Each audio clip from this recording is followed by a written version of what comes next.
It just is what it is.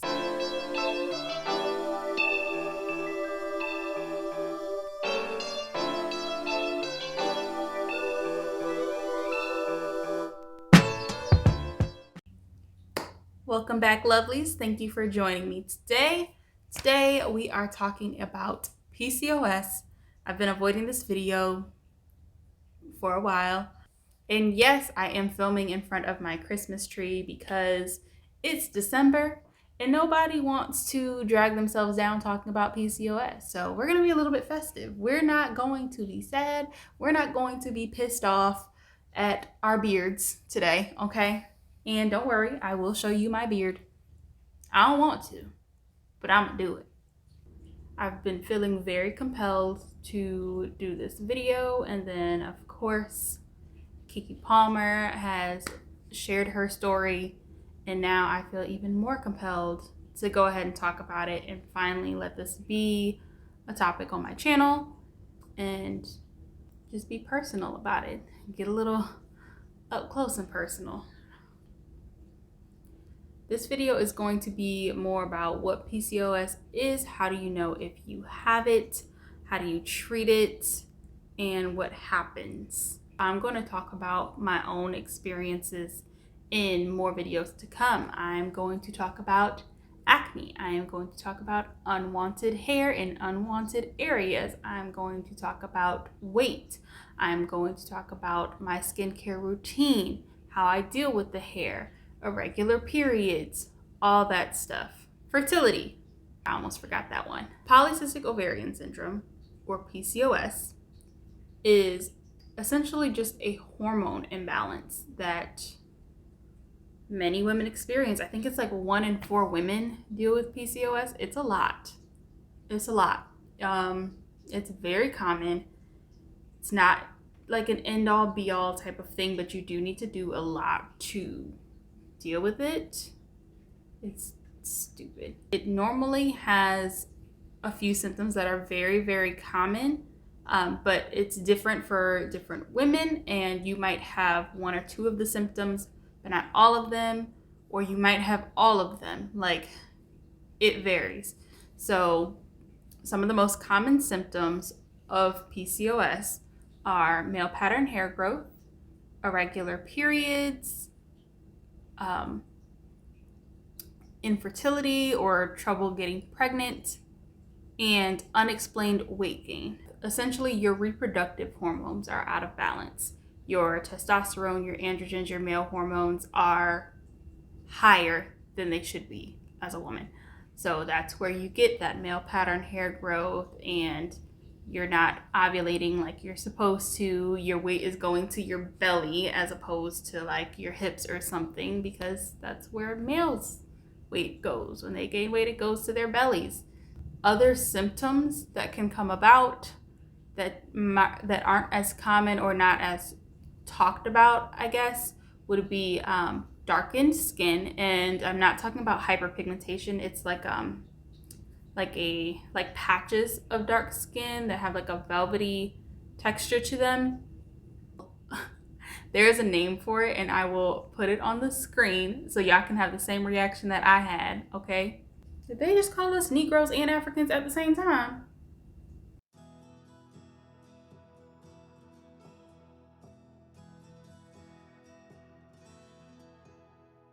Another symptom which can be hard to identify would be mood changes. Your hormones are constantly doing some stuff, okay? And if you have a mood change, you're not going to be like, oh my God, I have PCOS. Like, that's not the first thing that you think of. So it's probably why it's not as common. Pelvic pain. This could be an indication that there's something going on with your ovaries. Like, you might have cysts, but again, it's not one of the most common symptoms. Weight gain. When I read this, like, it said it had it as listed as other symptoms, but to me, that's a very common one. But I think they've pulled back on it because a lot of women are going extended periods of time with PCOS not knowing that they have it because they didn't have this crazy unexplained weight gain, and that was commonly associated with PCOS. So women who are small or average size like myself, you don't look at them and think, oh, they have PCOS. Or doctors might not be as likely to think that there's something wrong because you look okay. What causes it? We don't know. Nobody knows. There is indication that it could be hereditary, and that seems to be common from what I've seen. It could also be a result of insulin resistance. So essentially, what my current doctor told me is that PCOS is pretty much a precursor to diabetes, and my research has backed that up as well. So a lot of what goes on as far as insulin resistance and your hormones, they kind of go hand in hand. So if you're producing too much insulin, then you can develop PCOS from that. Or if you have a hormone imbalance and you develop PCOS, it can cause insulin resistance. So from what she said, the hormone imbalance seems to come first. And then once your hormones are all out of whack, your insulin, you start to not produce enough, I guess. I don't know. I'm not a doctor, okay? But it goes hand in hand. So you want to make sure that you are watching your blood sugar if you have PCOS, or if you have a concern that you think you might have PCOS, or if diabetes runs in your family. Watch yourself, okay? As far as diagnosis is concerned, there's no one test that determines whether or not you have PCOS. You and your doctor will just have a conversation about your symptoms, what's going on with you, and from there they might, test your blood for androgens, your androgen levels, to see if they are really high. They might test your blood sugar, your cholesterol, your blood pressure, those types of things, to see if you have any insulin resistance, or just to see if your blood sugar is high, because that would be a cause for concern for both PCOS or diabetes. And if you're having any pelvic pain, they might do an ultrasound to look for cysts or anything of that nature to see what's going on. So there's not one test. If you have a combination of things going on, you and your doctor will talk about it and just figure out, is this PCOS? As far as treatment is concerned, they're going to treat you based on your personal experiences, your personal symptoms, and what's going on with you. If you and your doctor come to the conclusion that you do have PCOS and you're trying to get pregnant, then they can't put you on birth control. Birth control can help regulate your hormones, which might help with hair growth and acne. You know what I mean? But if you're trying to get pregnant, you can't do that, obviously. They might put you on metformin. Metformin is a drug that's commonly used for diabetes. It helps to lower insulin resistance, and that can give like a domino effect. Lower your insulin resistance. It's going to balance out your hormones a little bit. It's going to help you ovulate. They might put you on spironolactone, which is a drug that reduces your androgen levels, your male hormones. But if you are pregnant or may become pregnant, you cannot take that. So it all depends on your current situation, what you want to do, what your plans are. If you are overweight, they're going to obviously suggest that you lose the weight. If it's too much for you, you might have to do weight loss surgery. If you've got excessive male pattern hair growth, then they might give you some suggestions on how to manage it or get rid of it. As far as I know, and as far as any research has been done, the only permanent solution to hair removal is electrolysis. I will do a separate video on that, my experiences.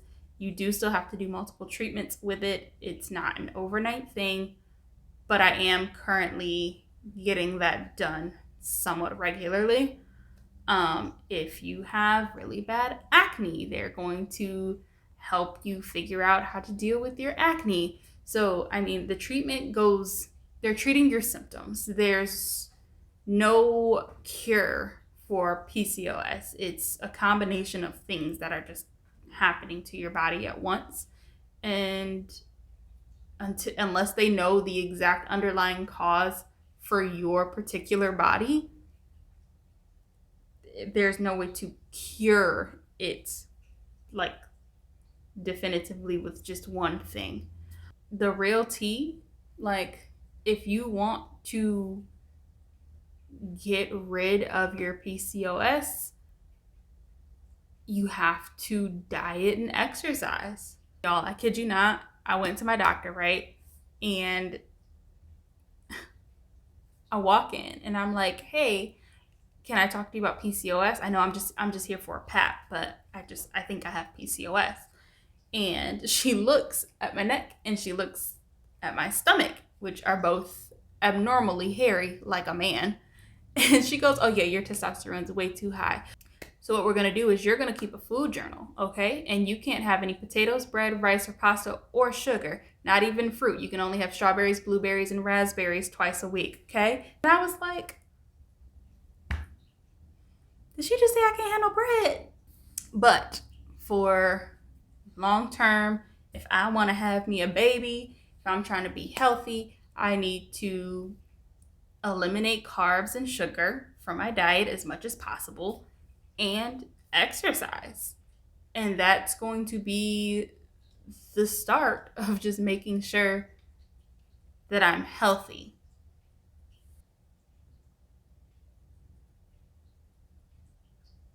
I can't do anything by myself. PCOS is pretty much the precursor to diabetes and high blood pressure and high cholesterol. If you don't change your diet and your lifestyle, essentially, now you are making yourself more susceptible to these things in the future, and nobody wants that because it is literally just a downhill slope. So that is really all I'm gonna go over today. I mean, I'm not trying to like teach you about PCOS, but I wanted to go over what it was and how it affects different women because it affects me.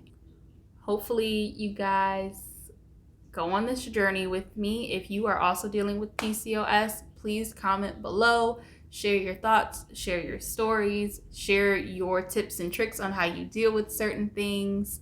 I'm sure it can help someone else. And comment any questions that you have. I know I'm not the typical image, I guess, of what people think PCOS is. My doctor said something funny. She called me a skinny PCOS. And I was like, girl, I'm thick. But anyways, comment below if you have any questions or anything that I didn't cover that might help someone else. And yes, stay tuned. I am going to be posting more videos about it. I'm going to go over my unwanted hair, how I deal with it, my electrolysis experience. I know a lot of people probably want to try electrolysis if they haven't already, so I will go over that, and hopefully I can get an appointment and they will let me film there so that you guys can see the process. I'm going to talk about my acne. I'm going to make a video about fertility. That's going to be at a later date. I need to continue to go to the doctor, talk to her, see what she thinks, what I need to do. What else am I going to talk about? Oh, I'm going to talk about my diet, what I eat, how I am maintaining this no sugar, no carb lifestyle. Hair, acne, meals, and fertility. I'm going to do at least those 4 things, but I'm pretty sure that this journey, I guess we can call it a series at this point, is going to go beyond those things. It's going to get a little personal at some points, and that's okay. But yeah, I hope you guys enjoyed this video. And before I forget, I know some of you are curious because your girls hair has been popping. Okay, I did not do a silk press video yet, but I will do a video on how I do my silk press at home and how I prolong it, because your girl got some tricks. Okay, thank you guys so much for watching, and I will see you in my next video. Bye.